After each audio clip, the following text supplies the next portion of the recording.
Let's turn back the clock. Imagine a world without phones, without cars, without the noise and rush of the modern world. The air is still, the horizon endless, and the only sounds are the wind and the distant calls of birds. We're about to step into a time when the world was ruled by sand, stone, and the dreams of a civilization unlike any other. Our journey takes us to Egypt, 4,500 years ago, deep into the heart of the Old Kingdom. This was an age when the impossible became reality, and the seeds of legend were sown in the desert. In this world, kings were not just rulers, they were living gods, believed to bridge the gap between the heavens and the earth. Their afterlife was not just a hope, but a certainty, and every stone laid was a step toward eternity. This is the era that gave us the pyramids, towering monuments that have stood for millennia, defying time and still baffling scientists and explorers today. Their sheer scale and precision remain unmatched, even in our modern age. Picture the desert, an endless sea of golden sand, the sun blazing overhead, and then, cutting through it all, the Nile. This mighty river was more than water. It was the heartbeat of Egypt, a green ribbon of life in a harsh, unforgiving land. Along its banks, Egyptians farmed, built villages, and raised families. They learned to harness the river's floods, turning desert into farmland, and from this abundance they dared to dream bigger than any people before them. So big, they built mountains of stone that would last forever. These pyramids weren't just tombs, they were the ultimate human achievement, a declaration that their civilization would not be forgotten. Each block, each chamber, was a message to the future. We were here, we mattered. Our journey is about the people behind these wonders, the visionaries who imagined the impossible, the architects who planned every detail, and the thousands of workers whose sweat and skill made it real. Their stories are carved into the very stones they raised. Why did they build them? What inspired an entire civilization to devote generations to these colossal projects? Was it faith, ambition, or something deeper? A desire to touch the divine and leave a mark on the world? The answers are hidden in the stones, the shifting sands, and the stories left behind in hieroglyphs and relics. Every artifact, every weathered inscription, is a clue to the mysteries of their world. This is a tale of ambition, faith, and a connection to the cosmos. The ancient Egyptians saw themselves as part of a grand design, their lives woven into the fabric of the universe, their monuments aligned with the stars.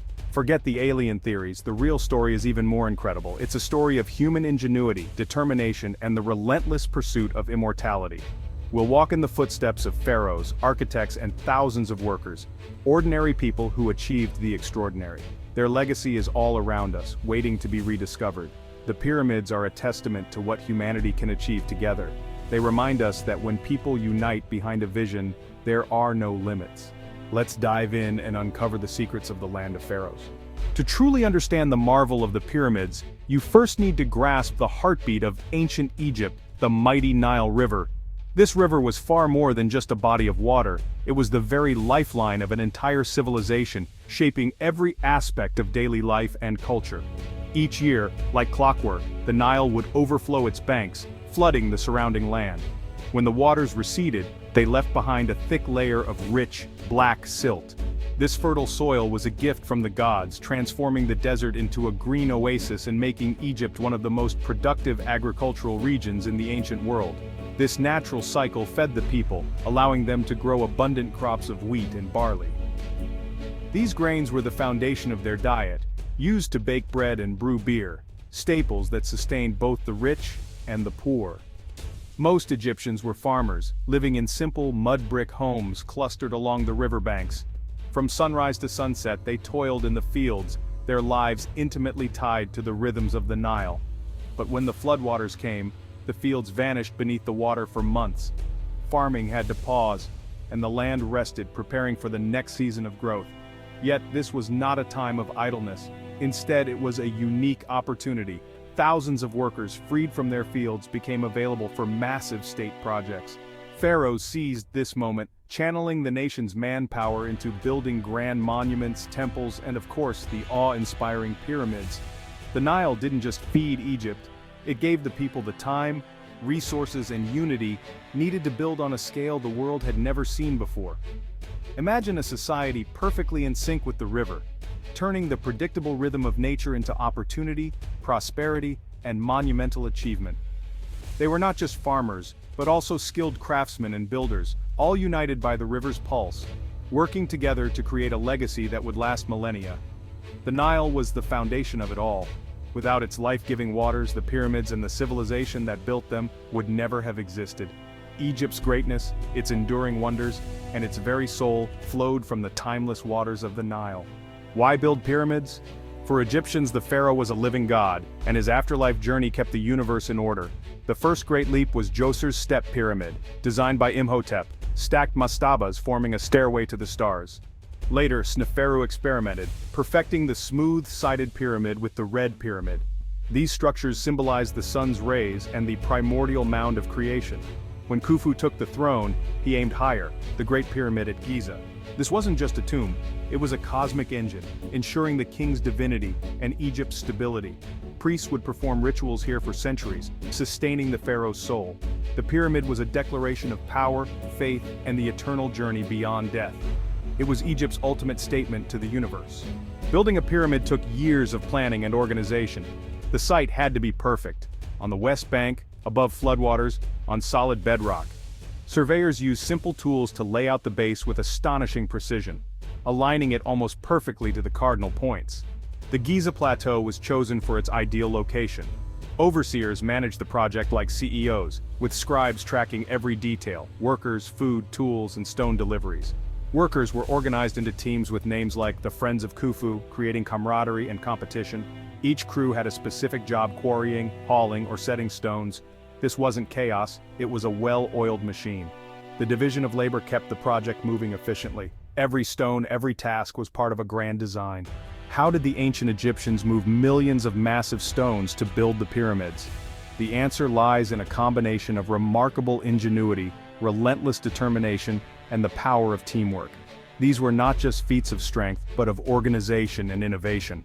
Most of the core blocks used in the pyramids came directly from Giza's own limestone quarries, located just beside the construction site. This proximity made it easier to extract and transport the bulk of the material needed for the massive structures.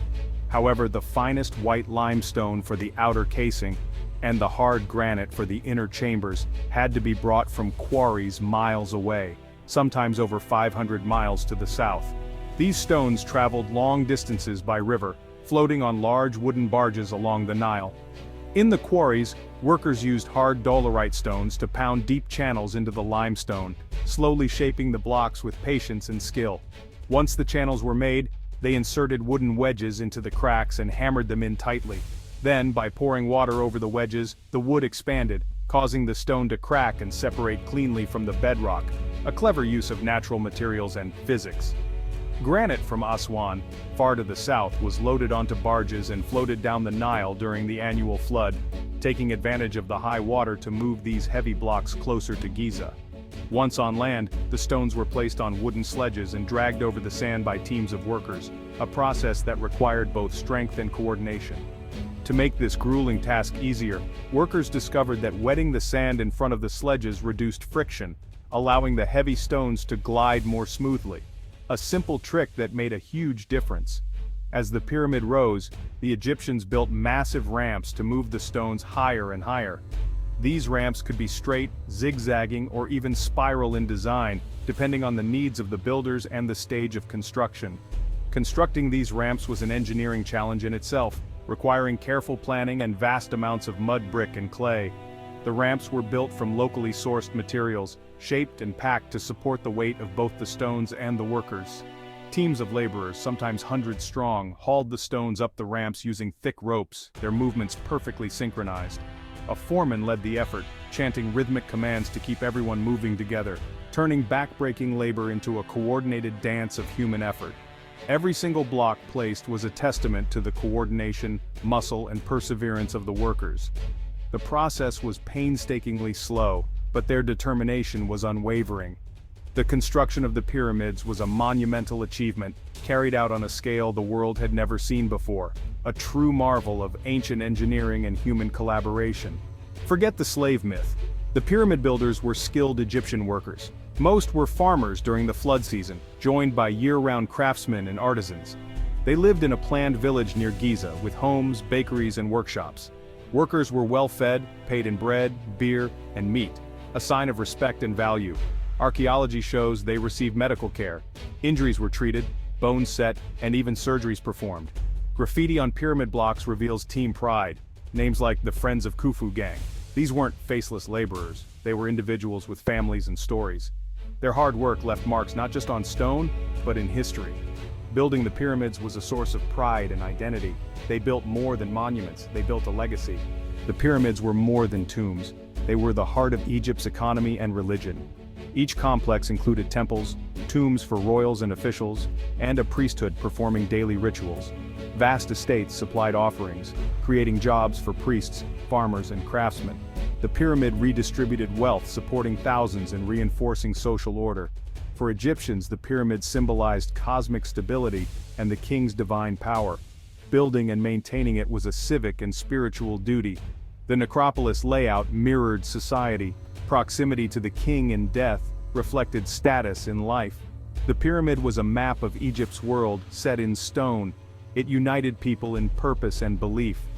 For nearly 4,600 years, the pyramids have stood as silent witnesses to history. They're the last of the seven wonders, still inspiring awe and curiosity. Their mystery endures. How were they built? What secrets remain inside? Every discovery deepens our fascination and respect for their creators. The pyramids are a symbol of what humanity can achieve together. They remind us that with vision and unity, we can accomplish the impossible. These monuments connect us to our ancient ancestors, bridging millennia. Standing in their shadow, we glimpse the dreams and determination of a lost world.